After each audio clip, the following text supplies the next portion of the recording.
Hi, this is Susie 650, and today, firstly, I'd like to say thank you to Moyes Hall in Bury St Edmunds for allowing me to do this video and just inform you of what you've just missed, which is basically memorabilia, costumes, film and movie props, stuff that you wouldn't just normally see. Fantastic stuff. And they do this yearly, as I say, so let me run you through, if you didn't get there this year, some of the things that you've just missed. Right, so this is Moyes Hall, and this has been in the area since the 12th century. It's located in the corner of the marketplace in Bury St Edmunds and served a multitude of purposes, two of those being the workhouse for the area and also the local constabulary, and still holds some of the gruesome crimes that have happened in the area. From that point on, in 1899, it turned into a museum, not only holding details of the local area and crimes, but also hosting events. And this is just one of those events. So these are the gentlemen that you are greeted by. Now, this Spider-Man costume, I believe, was hired, but the gentleman in the orc costume, that is something else. I'm a cosplayer, have been for quite some years, and that's a serious amount of detail. That's made from the grass upwards. That really is worth looking at. So this just goes to show you the level of dedication that these gentlemen put into making your experience as authentic as it can humanly be. I'd just like to take a moment to say thank you for watching so far, and please like and subscribe so I can keep making videos. And now, hope you enjoy the rest. What you're currently looking at is He-Man figures, 1982 original Skeletor, sealed Trap Jam and Collector Panther, including Snake Mountain, used but in immaculate condition, with collectible comics. Well, here we have a Minting Carton Man-at-Arms, a Minting Carton He-Man, 1982 Castle Grayskull, used but in immaculate condition, and mini comics. Now that's actually genuinely a nice collection. Well, this is a signed picture of Evel Knievel at Caesar's Palace, and this is 1967. And here is a collection of Warhammer memorabilia. Even I'd like to get my hands on this one. This is DC issue 47. This is where Superman V's He-Man, and he's controlled by Skeletor to defeat He-Man. That looks pretty cool.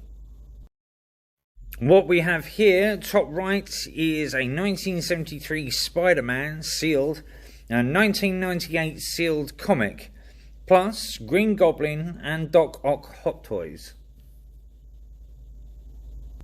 Well, this one's a bit of a rarity. This is Nicolas Cage's signature. And also, this is the Ghost Rider prop shotgun for test shots used with marks from filming, which is quite cool.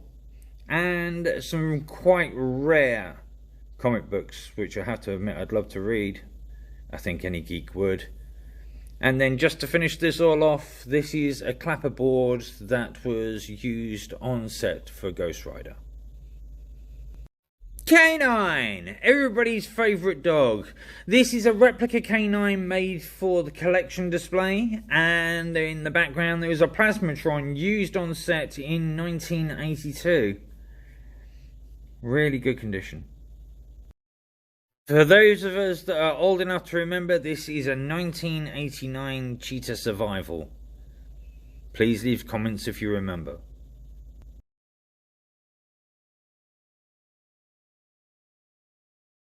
Now this one I'm quite buzzed about. This is a Cyberman used from 1982 to 1985, and this is a screen used. This is how I remember Cyberman.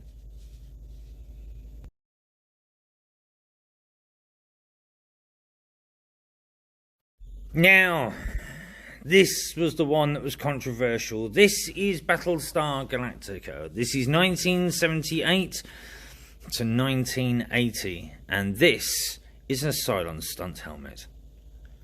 These were quite good in every single way. They were just groundbreaking. The toys were amazing. I mean, they Remind me of Star Trek toys, but just so much on the ball. And yeah, absolutely brilliant. Now, I will admit, I did used to be a huge Battlestar Galactica fan, but Star Wars swayed me. Now, talking of Star Wars, this literally is an original clapperboard from the 1977 Star Wars movie. And that's just a lovely thing to have, along with this, which is the original logo. Now, this is signed by Gary Kurtz and designed by Ralph McQuarrie, and this is the original logo for the Star Wars movie pre-release. And that was literally on everything. It was on paperworks, headings, and t-shirts for the cast. This is one of those. Now, this is one of 50 that was made, and this is approximately 3 that are still known of. Now, that's a very unusual something to have in any way, shape, or form. This, however, is a storyboard. This is signed by Robert Watts, and it's just a beautiful thing to look at. You can look at this, you know exactly where you are in the movie, and it just takes you right back. It's a lovely piece.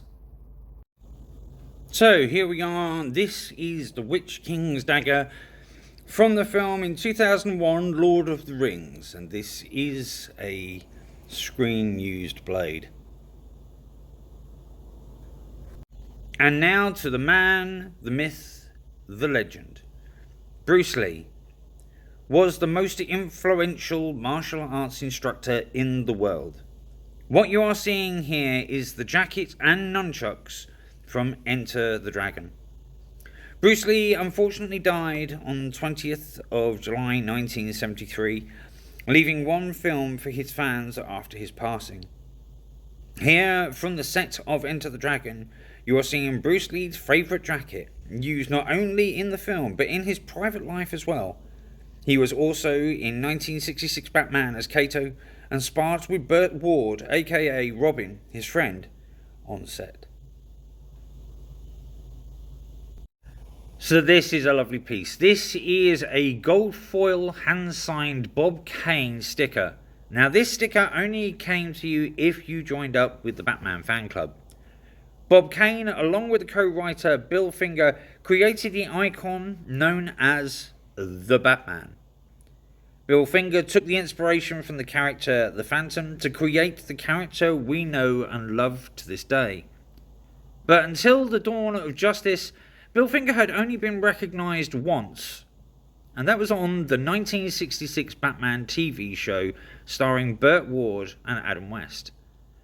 For more details on this, please go to Hulu and Batman and Bill. Very good documentary. Beautiful piece though.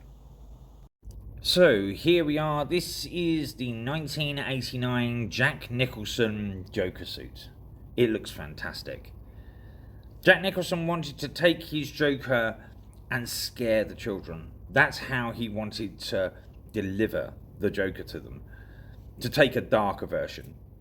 Believe it or not, Robin Williams had been offered this role and was ready to accept the narcissistic and psychopathic role needed to play the Joker.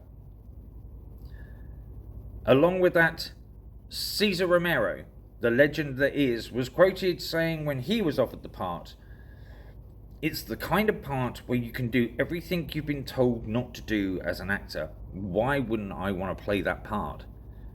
And took it to new heights and blew the show away when he was in the 1966 Batman TV show. And so this is an original 1997 Titanic clapperboard as used on Titanic the movie.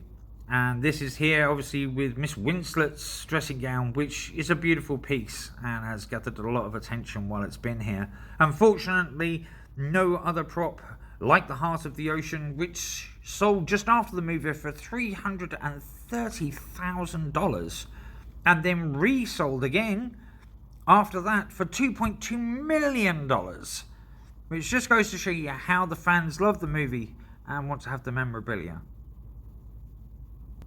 Well, this is the Lasso of Truth from the 2017 Wonder Woman starring Gal Gadot, and in its first opening weekend it earned 103.3 million on the weekend, and this is her Lasso of Truth.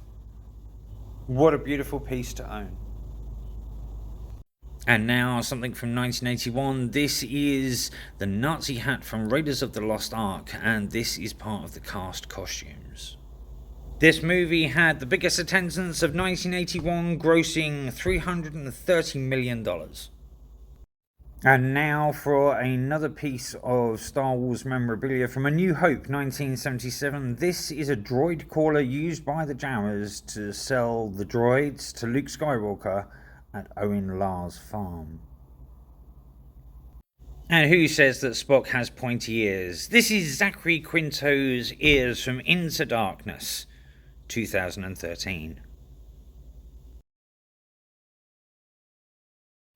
Right, well, definitely one for the Trekkies. This is absolutely lovely. Right, this is a 1966 original call sheet, and this is dated September 8th, and that's for the episode that basically was the Man Trap, and they land on planet M113 while they get attacked by shape-shifting aliens while they're trying to do medical research. This is beautiful. Absolutely beautiful.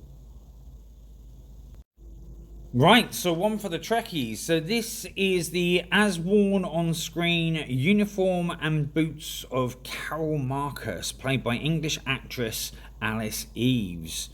Now this is from the film Into Darkness 2013.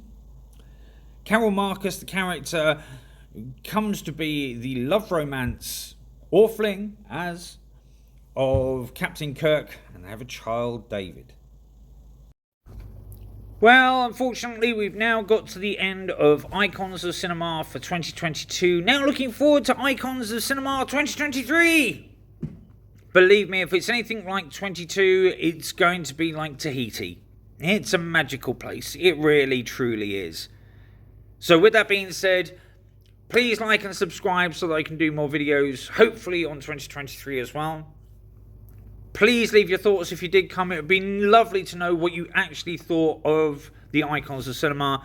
And go to Moyes Hall. They do more than just the Icons. They do a lot of different venues. So hopefully somewhere along the line we get to meet. And that's Susie650 signing out.